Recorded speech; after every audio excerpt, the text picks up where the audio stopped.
Hello everyone, I'm Patrick Olszowski.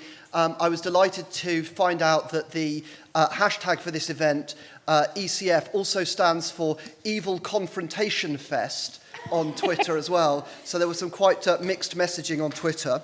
So in the commercial world, the phrase the Valley of Death is used to describe that gap between a new product idea and actually bringing it into delivery and it generating revenue.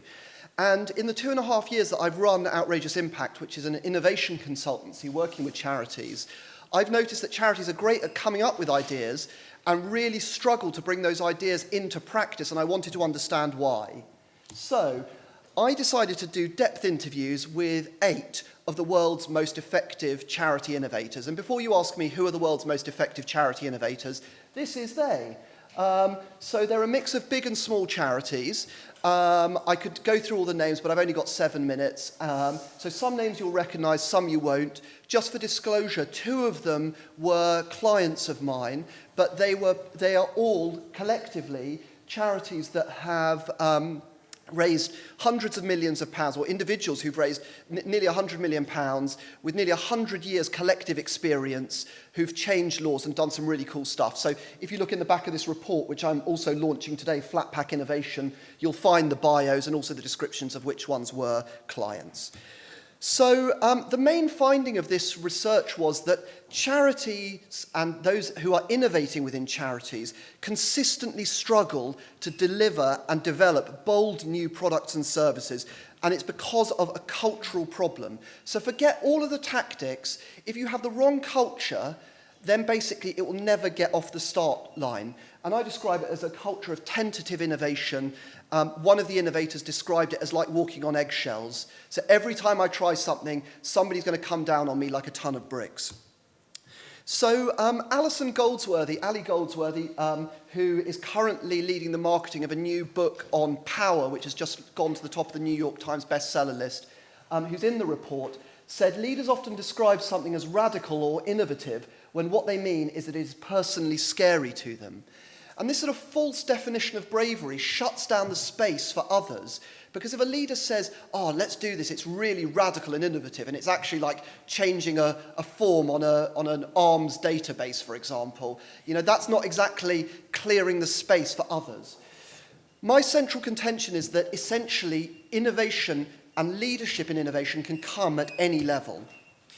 And I think that charities struggle to consistently innovate because leaders are afraid of letting go. Teams are too pale, male, and stale. This report, says that we have a massive problem with diversity. We are not recruiting from among those whom our charities serve. We're not recruiting and promoting enough people with disabilities, enough people of colour, enough working mothers, enough ex-offenders.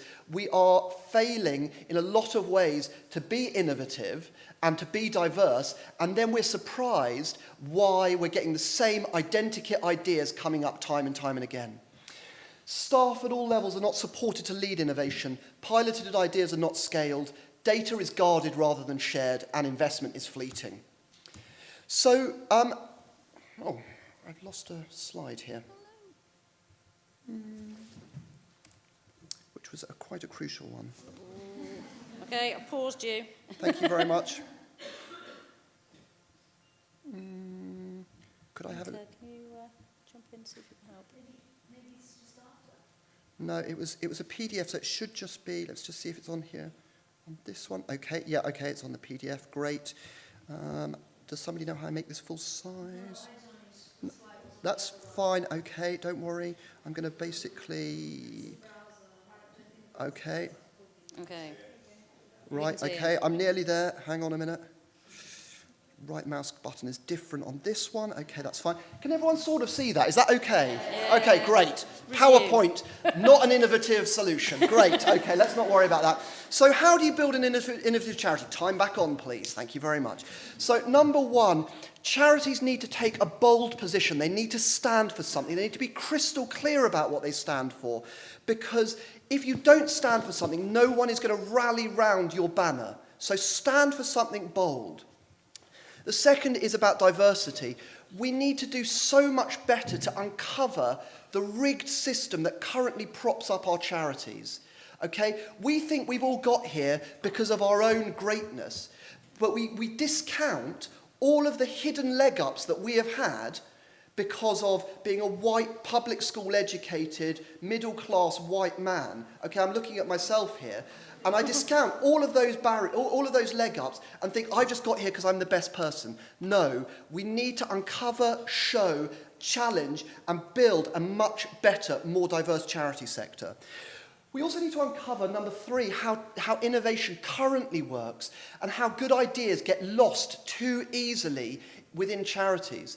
This report basically says that one of the reasons that charity innovation fails so often is because new ideas get tied up with people's conceptions of themselves and of their jobs, and then they basically work to sabotage internal new ideas coming up.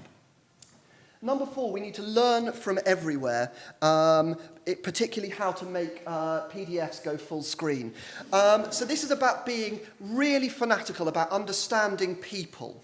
We need to decode the gap between what people say they would do in practice and how they actually act in practice, or what they say they would do in principle and how they act in practice. And that is about taking the time to spend the time in context with people. We need to intervene at the right time, we need to share all we learn, and we need to keep going and invest properly and stick at these things. I'm going to just scroll down. Outrageous Impact is an innovation consultancy. We raise money, we change laws, and we transform how organisations operate. But much more interesting than any of that marketing guff is that we believe the world actually needs a diverse network of superstar innovators who are going to look to tackle some of these most pressing issues. If charities don't innovate, our beneficiaries are really going to struggle. So what can you do in the final 30 seconds? It is this. On Thursday, I will be launching a new Twitter chat. #NPFNewStuff. Please come along or tweet it now. It'd be much appreciated. 8 o'clock, it's a pilot. If no one turns up, it's what's meant to happen. You can follow me on Twitter @Civility1. And also, this report can now be downloaded purely in exchange for a GDPR-compliant email sign-up at outrageousimpact.co.uk/flatpack. And thank you very, very much.